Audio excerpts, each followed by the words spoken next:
Hello friends, welcome to FDR India. నమస్తే జెపి గారు. నమస్తే పృథ్వీ. సార్, రీసెంట్గా జరిగిన అనంత్ అంబానీ రాధికాల పెళ్లి సోషల్ మీడియాలో పెళ్లి ఖర్చు చర్చనీయాంశంగా మారింది సార్.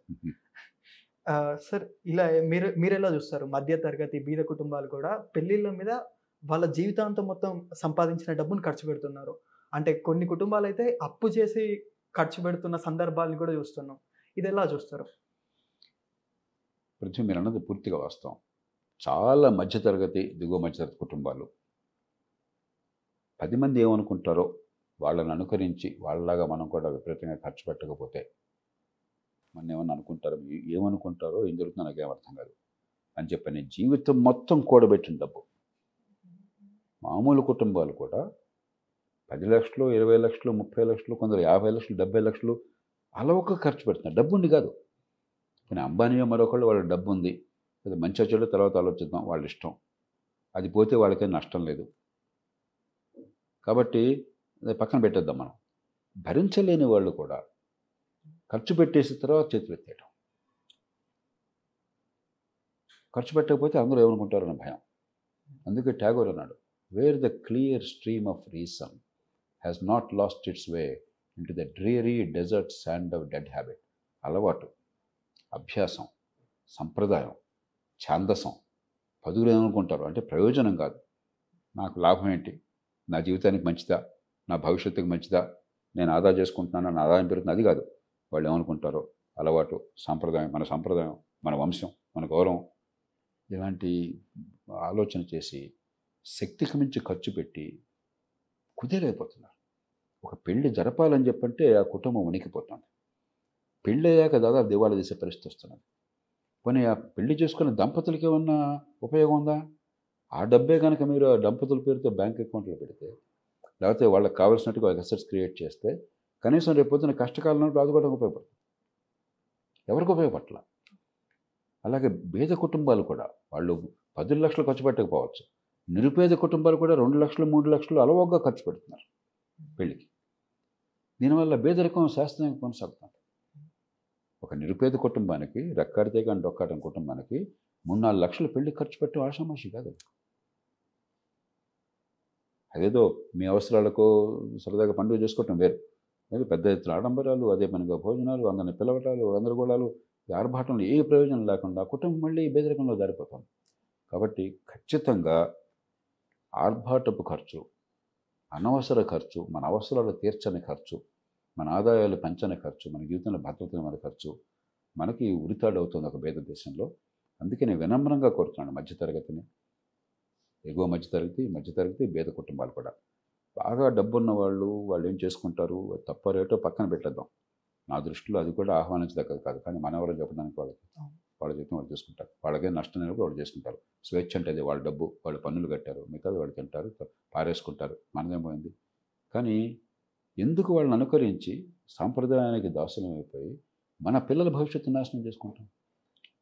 శక్తికి మించి ఖర్చు పెట్టి, లేకపోతే అప్పుల పాలయ్యి, లేకపోతే ఉన్న కూడబెట్టిన డబ్బంతా తినక పొదుపు చేసి కూడబెట్టిన డబ్బంతా కూడా తగలబెట్టి తర్వాత కన్నీళ్ళు కాచడం ఎందుకు?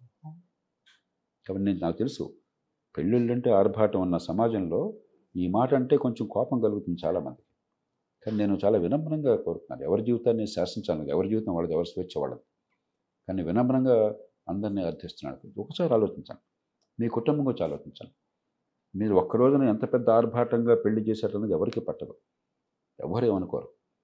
మీరు మీ పిల్లలు, ఆ దంపతులిద్దరి భవిష్యత్తు కోసం ఆనందంగా ఒక సంబరం చేసుకుంటున్నారు, చేసుకోండి, ఆశీర్వదించండి, భవిష్యత్తును ప్రసాదించండి. కానీ ఆ పేరుతో 10 లక్షల రూపాయలు ఖర్చు పెట్టి కుటుంబాలను గొల్ల కాకుండా చేసుకోండి. కనీసం ఆ పిల్లలకి డబ్బులు ఇవ్వండి, వాళ్ళ పేరుతో పెట్టండి, లేకపోతే వాళ్ళ పేరుతో వచ్చిన ఆస్తిపాస్తులు కొనండి, లేదా అసెట్ క్రియేట్ చేయండి. ఇంకా 10 మందికి సమాజంలో మంచి కోసం అని చెప్పని దానం చేయండి ఓ మంచి రూపంలో.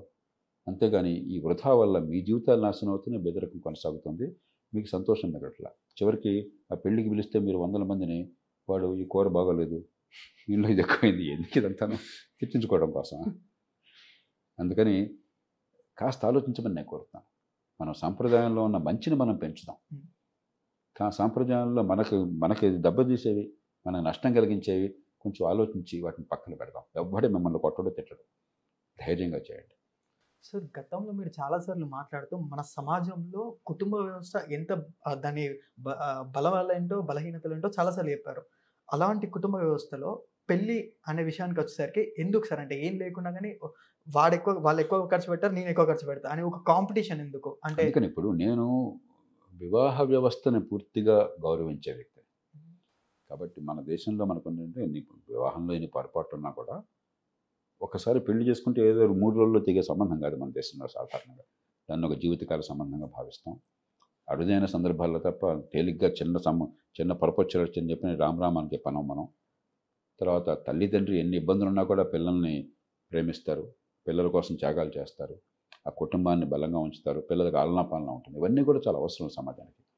కానీ దానికింత ఆర్భాటం అక్కర్లేదు. కాబట్టి వివాహాన్ని వద్దని కాదు మనం చెప్పాల్సింది.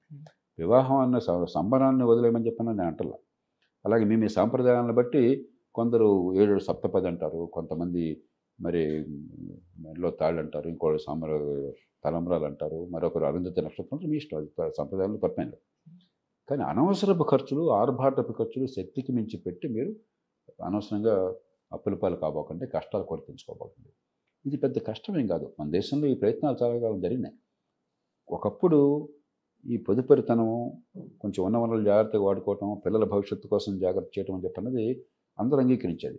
ఇప్పుడు మొత్తం మీద పిల్లల కోసం భవిష్యత్తును కాపాడాలన్న కోరిక ఉన్నా కూడా ఈ మన సంప్రదాయంలో ఉన్నటువంటి పొరపాట్లని తొలగించే ప్రయత్నం జరగట్లా. మరింత ఛాందస్సులం అయిపోతున్నారు. ఒకళ్ళని చూసి ఒకళ్ళు భయపడిపోతున్నారు. నేను ఎన్నో సందర్భాల్లో నేను చూశాను. నేను కొంచెం ఇలా గట్టిగా చేస్తే మీరు అంటారు సార్, కానీ మేము చేయలేము సార్, 10 మంది ఒప్పుకోరు సార్, మా బంధువులు ఒప్పుకోరు సార్, మా ఫ్రెండ్స్ ఒప్పుకోరు సార్, లేకపోతే BF4 ఒప్పుకోరు సార్, ఏదో వంకలు పెడతాం మనం. ఎవరికి ఇష్టం ఉండదు, ప్రతి వాళ్ళు ఇంకోటి మీద దాపం పెడతారు. అలా ఏముండదు. మీరు తప్పు చేయడం లేదు, మీ కుటుంబాన్ని కాపాడుకోవాలనుకుంటున్నారు, గౌరవప్రదంగా వివాహం జరపండి. కానీ అనవసరంగా డబ్బులు తగలెట్టుకోకండి, కుటుంబాన్ని కోరి కష్టాలు తెచ్చుకోకండి. సార్ మీకు మీ పర్సనల్ లైఫ్ గురించి మాట్లాడడం ఇష్టం ఉండదు కెమెరా ముందు, బట్ గతంలో మీరు 1-2 సార్లు చెప్పారు సార్ మీ పెళ్ళి చాలా సింపుల్గా జరిగిందని. అది ఎందుకు సార్? ఒక ఆదర్శంగా ఉండాలనా, లేకపోతే దాని శ్రీమతికి, కాబోయే శ్రీమతికి నాకు పెళ్లి నిశ్చయినప్పుడు నేను ఒక్కటే షరతు పెట్టాను. పెళ్ళి సంతకాలతో జరగాలి, నిరాడంబరంగా జరగాలి, 20-25 మంది కంటే ఎక్కువ మంది అతిథులు ఉండకూడదని చెప్పాను. మా తరపున 20-25 మంది మేము. అలాగే వధువు తరపున, ఇప్పటి మా శ్రీమతి తరపున కూడా పల్లెటూళ్ళు, అది కూడా పల్లెటూళ్ళు జరగాలని చెప్పాను. మళ్ళీ మహానగరాల్లో అదేం అక్కర్లేదు, ఇంకా పల్లెటూళ్ళలో సమాజానికి కూడా ఇలా మనం చేస్తాం, ఇలా చేయగలని చెప్పి ధైర్యం కావాలి వాళ్ళకి చెప్పాలి. అప్పుడు మా మామగారు, ఆనాడు కాబోయే మామగారు, ఆయన గట్టిగా దాన్ని పాటించారు. ఎందుకంటే ఆయన కూడా పెళ్ళి అలాగే చేసుకున్నారు. ఆయన వివాహం కూడా ఈ సంతకాలతోనే ఆ రోజుల్లో చేసుకున్నారు, ఒక ఆదర్శ వివాహంలాగా. ఆయన కొద్దిమందిని ఊళ్ళో పిలిచారు. ఊళ్ళో పిలిచిన వాళ్ళు భోజనం కూడా లేదు, ఎందుకంటే ఊళ్ళో వాళ్ళు కాబట్టి. బయట నుంచి వచ్చిన వాళ్ళకి మాత్రం భోజనం అన్నమాట. అలా చేశారు. నాకు ఈ మధ్యన 2 రోజులు 3 రోజుల క్రితం ఒక ఆమె చెప్తుంది, ఈ పెళ్ళిని గురించి వచ్చినప్పుడు, ఇప్పుడు దేశం అంతా పెళ్ళిళ్ళు హడావుడు కదా, వచ్చినప్పుడు ఈ ప్రస్తావన వస్తే ఆవిడ ఆ రోజు తిట్టుకున్నాం అసలు మేము. మరి పెద్ద ఆఫీసర్ గారు, మీ పెళ్లి జరుగుతుంది, వాళ్ళ ఇంట్లో పెళ్ళి అంటే మనల్ని పిలుస్తారనుకున్నా, పిలవలేదు, మీరు వద్దన్నారంట అని చెప్పాను. ఇప్పుడు అర్థమవుతుంది మాకని చెప్తాను. కాబట్టి సంప్రదాయం ఏంటంటే ఒక అలవాటు అయింది కాబట్టి కొంత విచిత్రంగా అనిపిస్తుంది. కానీ మనం ఏ అలవాటైనా సరే, ఏ సాంప్రదాయం అయినా సరే, మనకి మనుషులంగా, ఒక కుటుంబంగా, ఒక సమాజంగా మంచిదా, అనవసరమైందా, నష్టమైందా? అనవసరమైనప్పుడు, నష్టమైనప్పుడు, లేకపోతే కొన్ని సందర్భాల్లో కీడు చేస్తున్నప్పుడు అది సంప్రదాయం కాదు, ఛాందసం. పనికొచ్చేటప్పుడు, సమాజానికి లాభమైనప్పుడు, మనకు లాభమైనప్పుడు కొనసాగిద్దాం. అంతేగాని గతంలో ఉన్న ప్రద్దాన్నే మనం కొనసాగించక్కర్లా. గతంలో ఉన్న మంచి మనం కొనసాగించాలి. గతంలో చేస్తున్న పొరపాటుని, కొన్ని సందర్భాల్లో మూర్ఖత్వాన్ని పక్కన పెట్టి, పూర్వం కుల వ్యవస్థ ఉండేది, మంచిదేనది కాదు, వదిలేయాలి. బాల్య వివాహం ఉండేది, మంచిదేనది కాదు, వదిలేయాలి. కాబట్టి గతంలో ఉన్న ప్రతి గొప్పదిగా భావించి దాన్ని కొనసాగించడం అనేది అది విజ్ఞులు చేసే పని కాదు. అలాగే ప్రతిదాన్ని తిరస్కరించడం కూడా విజ్ఞులు చేసే పని కాదు. మనకు స్పష్టంగా లాభం లేనప్పుడు, నష్టం కలుగుతున్నప్పుడు, ఆ పద్ధతి మారిస్తే లాభం ఉన్నప్పుడు, మన కుటుంబాలకు సంతోషం పెరిగినప్పుడు దాన్ని పాటించడం అవసరం. అది నేను పూర్తిగా నమ్ముతాను. సార్ మీరైతే మీరు అలా పెళ్లి చేసుకున్నారు. రీసెంట్‌గా మీ కుమారుడి పెళ్లి కూడా అదే విధంగా చేశారు. దాన్ని నేను వ్యక్తిగత విషయాలు మాట్లాడను. మా కుమారుడును కాబోయే కోడలు ఇద్దరు వచ్చి పెళ్లి చేసుకుంటాం అన్నారు. సంతోషం అమ్మా, 100% ఆశీర్వాదం, అంతకంటే ఇంకేం లేదు. ఒకటే షరతు అని చెప్పి మళ్ళీ ఇదే పెట్టారు. మరి వాళ్ళ తల్లిదండ్రులు కూడా ఒప్పించారు, వధువు తల్లిదండ్రులు కూడా వారు ఒప్పుకున్నారు. అదే రకంగా చేశాం. కొంచెం ఎంతో కొంత కాంప్రమైజ్ ఉంటుందేమో, కానీ ఇది సాధ్యం. అప్పుడు కూడా దండల పెళ్ళే, చాలా కొద్ది మంది. నేను మా కుటుంబంలో నేను గట్టిగా నిబంధన పెట్టినాను, పరిమితం కాబట్టి. అబ్బాయి కజిన్స్ అందరూ, అన్నదమ్ములు అక్క చెల్లెళ్ళే కాకుండా కజిన్స్ ఉంటారు కదా, అంటే నా అన్నదమ్ముల పిల్లలు, మా శ్రీమతి అన్నదమ్ముల పిల్లలు, అంతవరకే తప్ప మా నాన్నగారి మా అమ్మగారికి అన్నదమ్ములు కూడా నేను పిలవడాను. ఎందుకంటే అక్కడ పెట్టామనుకోండి, నాన్నగారికి అంటే బాబాయిలు, లేకపోతే మేనత్తలు, అమ్మగారికి అంటే మేనమామలు. దీనికి అర్థం ఇది లేదు. ఇక కాబట్టి స్ట్రిక్ట్గా సొంత బాబాయిని నేను పిలవాల, సొంత మేనమామని పిలవాల. పిలవద్దని కాదు, కోపం అండి కాదు, ఎక్కడో చోట పెట్టేయాలి. వాళ్ళే అనుకోవాలి, వాళ్ళకి తెలుసు. ఎందుకంటే అందరికీ ఖర్చుల భారం మధ్యతరగతి కుటుంబాలకు తెలుసు. అలా చేయాలని కోరుకుంటుందని భయం. ఎవరేమనుకుంటారో, బిడియం, తక్కువగా అనుకుంటారేమో.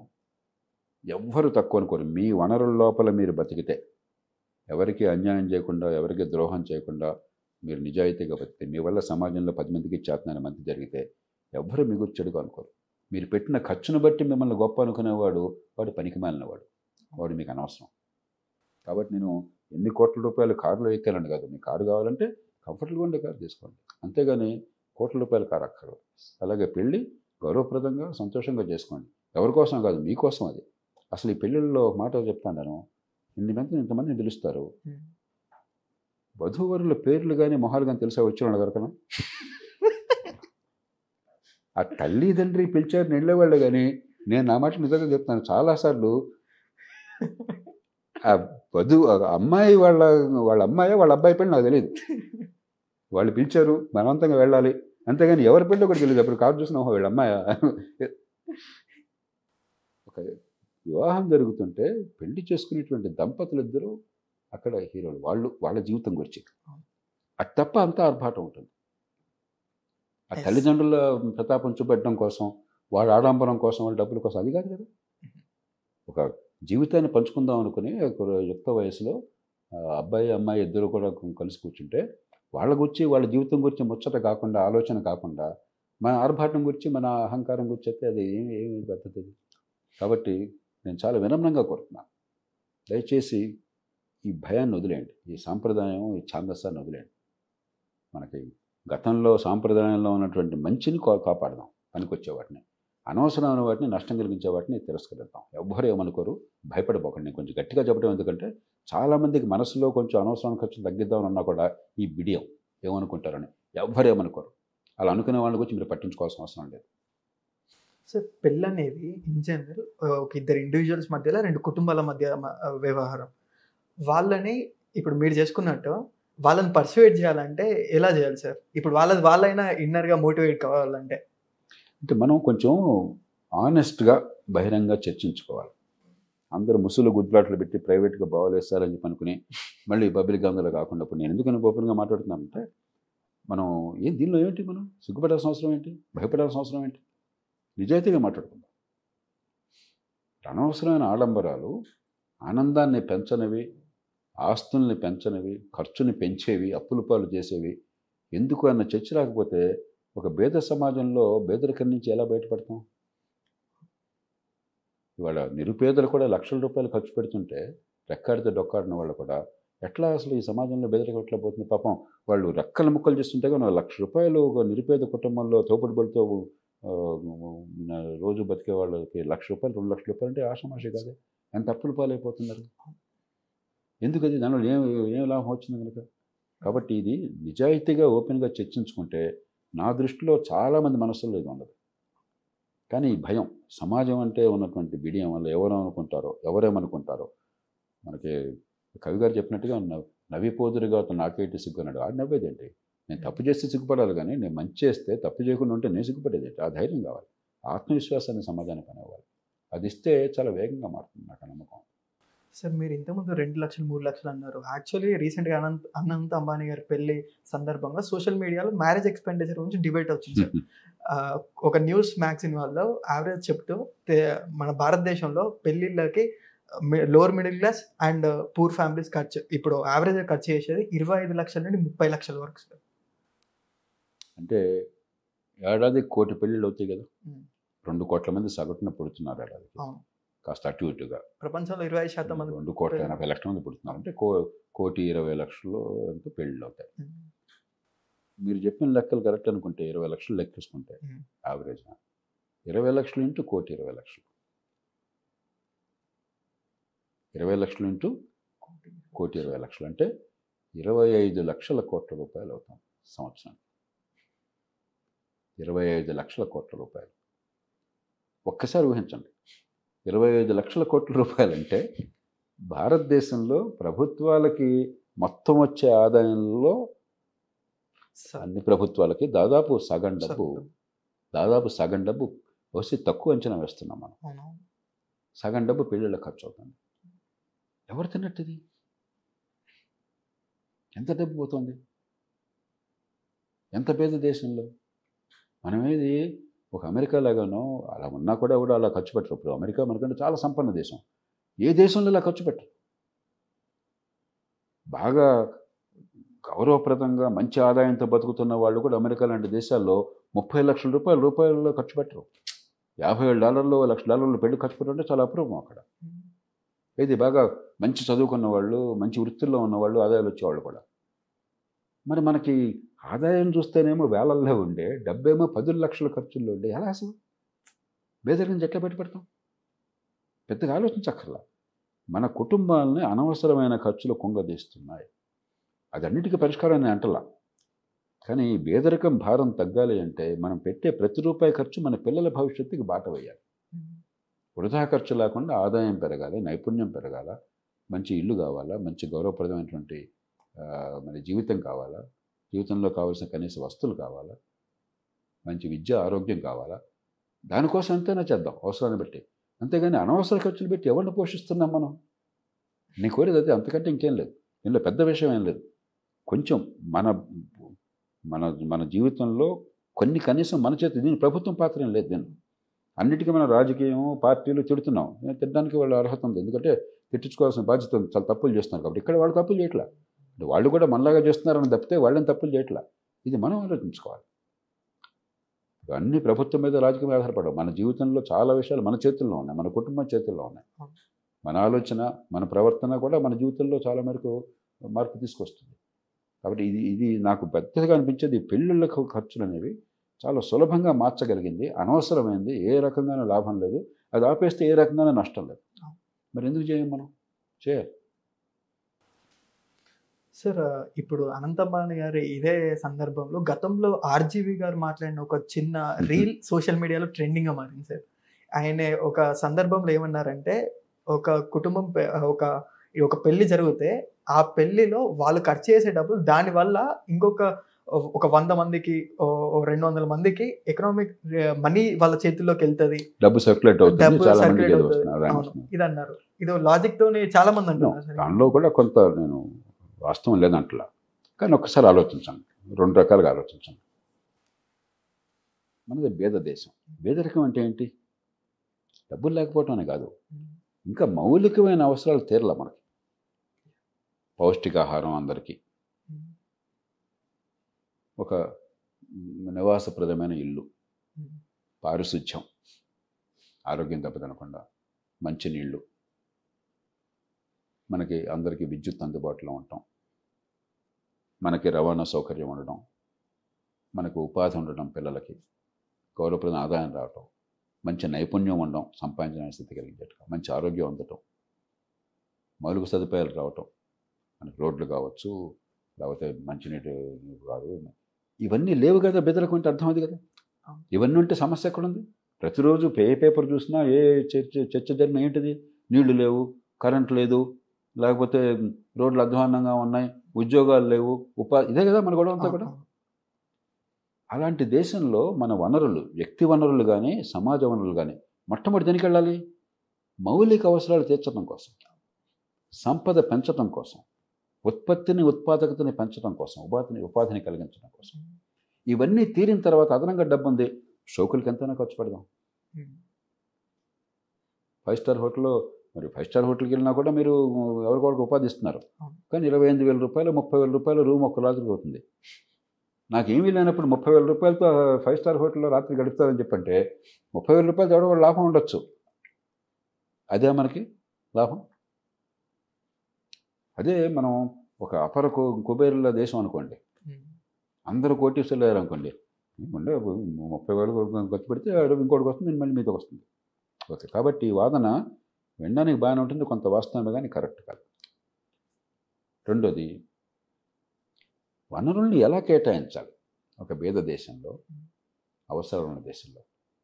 ఇప్పుడు మీకు పెళ్ళి ఉంది, పెళ్ళిలో నాకు తెలిసినంత వరకు సరే కొంతమంది మన వాళ్ళకి ఆదాయం వస్తుంది, మనకు సంతోషమే. కానీ ఈ మధ్యకాలంలో ఏమంటాం, ఆల్బమ్ తయారు చేయడం కోసం కెమెరామెన్ల వాళ్ళకి 5 లక్షలు ఖర్చు అవుతుంది. సో పెళ్ళికి ముందు ప్రీ వెడ్డింగ్ షూట్ ఏదైనా కానివ్వండి, ఖచ్చితంగా కొద్ది కెమెరాలు చేసే వాళ్ళకి వస్తుంది, మంచిదే. కానీ ఈ 5 లక్షల రూపాయల ఖర్చుతో దాన్ని ఇంకో రూపంలో పెట్టామనుకోండి, ఈ సమాజంలో ఎంతమందికి ఉపాధి వస్తుంది, ఎంతమందికి ఆదాయం పెరుగుతుంది మీరు ఆలోచించండి. Allocation of resources. మీరు ఆ మందిరం అలంకరించడానికి 10 లక్షల రూపాయలు ఖర్చు అవుతుందట. మీకు కళ్యాణ మండపం హైర్ చేసుకోవడానికి 5 లక్షలు 10 లక్షలు 15 లక్షలట. కళ్యాణ మండపానికి డబ్బులు వస్తుంది, కానీ కళ్యాణ మండపాన్ని ఎవరో కూడా బేదరికంగా వల్ల ఆయనకి డబ్బులు వస్తే మనకి అయ్యో పాప ఆయన డబ్బులు రాకపోతే ఆయన కష్టపడతాడు, ఆయన తిరుగుతున్న పరిస్థితి నాకు తెలిసిన వరకు ఎక్కడ లేదు భారతదేశంలో. ఒక మహానగరంలో 10 లక్షల రూపాయలు వసూలు చేసే కళ్యాణ మండపం, లేకపోతే 10 లక్షల రూపాయలు వసూలు చేసే 5 స్టార్ హాస్పిటల్, పాపం మనం ఇవాళ కనుక 10 లక్షలు వాడికి పోతే వాడు ఏమైపోతాడని బాధ లేదు. కానీ 10 లక్షలు కాదు, 10,000 దాకా ఈ దేశంలో అలమటించే వాళ్ళు కొన్ని లక్షల మంది ఉన్నారు. అంచేత ఆ వాదన కొంతవరకు వాస్తవమే కానీ పూర్తి వాస్తవం కాదు. మనం పిండి కొద్ది రొట్టె, మనకున్న పరిస్థితులను బట్టి, నేను డబ్బున్న వాళ్ళ గురించి మాట్లాడలేను, అపర కోటేశ్వరుల గురించి మాట్లాడలే, అంబానీ గురించి నేను మాట్లాడలే, అది వాళ్ళ ఇష్టం. వాళ్ళు కూడా కొంచెం మనసు పుట్టి ఈ 5,000 కోట్లలో ఖర్చు పెట్టకుండా ఈ సమాజంలో మంచి కోసం చేస్తే బాగుంటుందో వస్తే సంతోషం, లేకపోతే మీ ఇష్టం, మీ డబ్బు, మీరు పనులు కట్టారు, మీరు ఎలా ఖర్చు పెడతారు మీ ఇష్టం, అది స్వేచ్ఛ. నేను దాని గురించి అసలు చర్చొద్దు. నేను చెప్పేది మన చేతులతో మన జీవితాలు దెబ్బ కొట్టుకుంటున్నాం, మన వేళ్లతో మన కళ్ళు పొడుచుకుంటున్నాం, మన శక్తికి మించి అనవసరంగా ఖర్చు పెట్టి అనవసరంగా కష్టాల్లో కూరుకుపోతున్నాం. అంతవరకు ఆలోచిస్తే చాలు. సార్ అంటే పెళ్ళి సందర్భం వచ్చింది కాబట్టి సార్, పెళ్లితో పాటు ఒక 2 భయంకరమైన థింగ్స్ పెళ్లితో వస్తుంది సార్. ఒకటేమో కట్నాలు, రెండోదేమో సేమ్ క్యాస్ట్ వాళ్ళని, ఈ క్యాస్ట్ సిస్టమ్ని ముందుకు తీసుకెళ్తుంది పెళ్ళి. దీన్ని ఎలా చూడొచ్చు? నేను ఎన్నోసార్లు చెప్పాను, కట్నాల గురించి మనకు చట్టం ఉన్నా కూడా దానికంటే 2 మహిళల విద్య ఉపాధి అవకాశాలు ఓ పక్కన, 2 మహిళలకి సమాజంలో మగపిల్లలతో 100కి 100 పాళ్ళు సమానంగా ఆస్తులు. ఈ 2 వస్తే అప్పుడు కట్నాల ప్రసక్తి తగ్గుతుంది కొంత. ఇక ఆ తర్వాత కొంచెం కొత్త తరం ఎప్పుడైతే వాళ్ళ జీవితంలో భాగస్వామి కోసం, ఆనందం కోసం, ఎవరు తోడుంటే బాగుంటుందని పెళ్లి చేసుకోవడం మొదలెడతారో చాలా మేరకు తగ్గిపోతారు. చట్టాలు అవసరమే కానీ చట్టాల వల్ల నాకు తెలిసి కట్నాలు తగ్గింది ఎక్కడ లేదు. అది ఇప్పుడు కొన్ని కుటుంబాల్లో కట్నాల ప్రసక్తి ఉండదు. అలాగని ఆ పిల్లల భవిష్యత్తును పట్టించుకోరని కాదు. ఆ కుటుంబాల్లో సాధారణంగా చేస్తే ఆడపిల్లకి మగపిల్లలకి సమానంగా ఆస్తులు పనిచేస్తారు, విద్య అంతా ఏర్పాటు చేస్తారు ఆడపిల్లలకు కూడా, సంపాదించే శక్తిని ఆత్మగౌరవాన్ని ఇస్తారు. అప్పుడు ఈ కుటుంబం ఆ కుటుంబం కూడా కట్నాల గురించి ఆలోచించాలి. మనకు కావాల్సింది ఎందుకనేది వచ్చింది వీళ్ళంతా కూడాను, భవిష్యత్తులో భద్రత ఉంటుంది, అవసరానికి ఆదుకుంటుంది అని కదా. నేను దాన్ని కూడా ప్రశ్నించట్లా. దానికి మార్గం మంచి విద్య, ఉపాధి అవకాశం, ఆడపిల్లలకు మగపిల్లలతో సమానంగా ఆస్తి హక్కు ఇచ్చేస్తే కాలక్రమేణా ఆడపిల్ల మనం అమ్ముడిపోయే వస్తువు కాదు. యాక్చువల్గా వీడు అమ్ముడిపోయే వస్తువు అయ్యాడు కట్నాల్లో. కట్నాల్లో ఆడపిల్ల అమ్ముడిపోయే వస్తువు, అలాగే వరుడు అది అమ్ముడిపోయే మనిషి కాదు. ఇది జీవితాన్ని పంచుకునేటువంటి సందర్భం అనే విషయం స్లోగా వస్తుంది, నమ్మకం నాకు. Sir caste system sir, caste ప్రభుత్వాలు పార్టీలు ఈవేళ పార్టీలు ఇంకో రకంగా ప్రజలను సమీకరించే శక్తి లేక, నచ్చచెప్పే శక్తి లేక, ఓట్లు పొందడం కోసం కులాన్ని అస్త్రంగా వాడి కులం పేరుతో జన సమీకరణ చేసి కుల స్పృహను పెంచుతున్నారు. సరే, అది పోవాలి, అది రాజకీయం. సమాజం చేయాల్సిన పని, బహుశా జరిగే పని వచ్చే 20-30 ఏళ్లలో ఏమిటంటే, మళ్ళీ యువత చేతుల్లో ఉంది. పెళ్లి చేసుకునే వాళ్ళు ఆదర్శం కోసం చేసుకోవద్దు, మీరు మీ ఆనందం కోసం చేసుకోండి. మీ ఆనందం కోసం ఆ పిల్ల కులం ఏమిటి, లేకపోతే ఆ అబ్బాయి కులం ఎవరుడు కులం ఏంటని కాకుండా, నాకు ఎవరితో జీవితం పంచుకుంటే ఆనందంగా ఉంటుంది, ఎవరితో నాకు అభిప్రాయాలు పొత్తు కుదురుస్తుంది, లేకపోతే ఎవరితో జీవితం సంతోషంగా ఉంటుంది, ఎవరితో పంచుకోవాలని ఉపలాటంగా ఉంది, ఎవరిని ప్రేమిస్తున్నాను, ఆ రకంగా పెళ్లి చేసుకోవడం మొదలెడితే కాకతాళీయంగా మీ కులంలోనే ఆ ప్రేమ కుదిరితే మీ ఇష్టం, కాదంట్లా. కాబట్టి ఆదర్శం కోసం మీ కులంలో అబ్బాయిని అమ్మాయిని ప్రేమిస్తే వద్దని నేను అనుకోమట్లా. కానీ కులం కంటే ముందు మీ జీవితంలో ఆనందాన్ని మీరు చూడడం మొదలెడితే కాలక్రమేణా కులం అంతరిస్తుంది. కానీ కులం ఎందుకని బతుకుంది గట్టిగాను? ఆ కులంలోనే పెళ్లి చేసుకుంటే ఆ పిల్లలకి ఆ కులమే అంటుతుంది. తల్లి కుటుంబం ఈ కులమే, తండ్రి కుటుంబం ఆ కులమే, ఆ వాతావరణం నుంచి పెడుతున్నారు. దాని నుంచి బయటపడాలని చెప్పంటే మన వివాహ సంబంధాల్లో మౌలికంగా మన పునరాలోచన కావాలి. మళ్ళీ తల్లిదండ్రులు నా మీద చాలా కోపం వస్తుంది, మా పిల్లల్ని కులాంతర వివాహాలు చేసుకుంటున్నాను నేను. ఈ రోజుల్లో ఇంకా కులం ఏంటయ్యా? నువ్వు డాక్టర్ దగ్గరికి పోతే కులం చూస్తున్నావా, డాక్టర్ వైద్యం చూస్తున్నావా? ఏ పనన్నా మీకు కావాలని చెప్పంటే దానివల్ల మీకు కలిగే ప్రయోజనం చూస్తున్నారా, వాడు కులం చూస్తున్నారా? మీ పిల్లలకి జీవితంలో ఆనందాన్ని కలిగించే మనుషులు కావాలి, వాళ్ళతో జీవితంలో కష్ట కల్పించుకున్న మనుషులు కావాలి. అలాగని అర్హత లేని వాళ్ళు పెళ్లి చేసుకోమని ఎవరో కోరట్లా. మీరు ఆలోచనతో చేసుకోండి, ఊరికే వచ్చి వ్యామోహంతో కాకుండా. ప్రేమకు కూడా దానికి పునాదులు ఉండాలి. మరి ఇద్దరికీ ఆర్థికంగా స్తోమత ఉండాలి, తన కాళ్ళ మీద తను నడవాలి, ఆత్మగౌరవం ఉండాలి, పరస్పర గౌరవం ఉండాలి. అలాంటి పెళ్లి చేసుకోండి. కానీ కేవలం తల్లిదండ్రులు కుదిర్చారని చెప్పి నా కులంలో బలవంతంగా మెడలు కట్టించుకోవడం, ముఖమొహం తెలియని వాడిని, అది అయిపోయింది, పాతకాలం అది. కాబట్టి ఆ ప్రయత్నం చేస్తే బహుశా మార్పు వస్తుంది. Thank you sir. Thank you.